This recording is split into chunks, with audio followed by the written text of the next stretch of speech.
দিনাজপুরে জামাতের 5 দফা দাবিতে বিক্ষোভ মিছিল।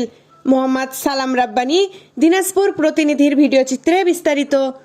বাংলাদেশ জামাতে ইসলামী ঘোষিত 5 দফা দাবির বাস্তবায়নের দাবিতে দিনাজপুরে বিক্ষোভ মিছিল ও সমাবেশ অনুষ্ঠিত হয়েছে।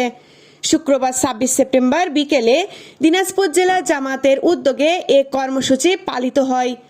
মিছিলটি শহরের বিভিন্ন সড়ক প্রদক্ষিণ করে সমাবেশে মিলিত হয়।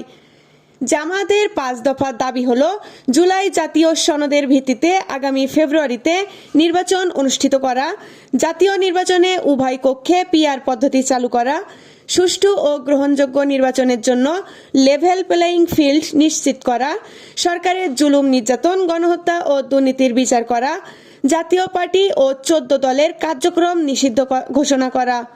নেতৃবৃন্দ বলেন, জুলাই জাতীয় সনদ বাস্তবায়ন ছাড়া দেশে গণতন্ত্র প্রতিষ্ঠা সম্ভব নয়। জনগণের ভোটাধিকার ফিরিয়ে দিতে হলে অবাধ, সুষ্ঠু ও অংশগ্রহণমূলক নির্বাচন নিশ্চিত করতে হবে।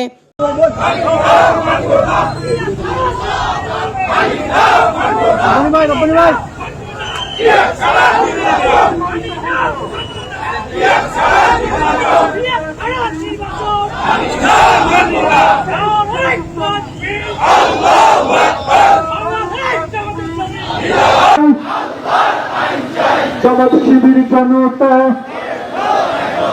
গড়ে তুলে একতা,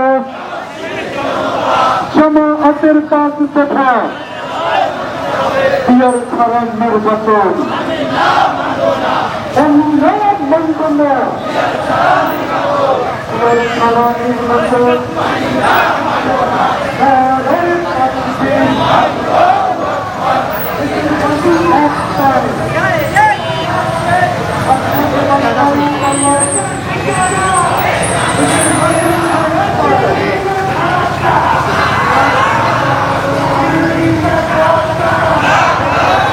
সমাবেশে জেলা জামায়াতের বিভিন্ন পর্যায়ের নেতাকর্মীরা উপস্থিত ছিলেন।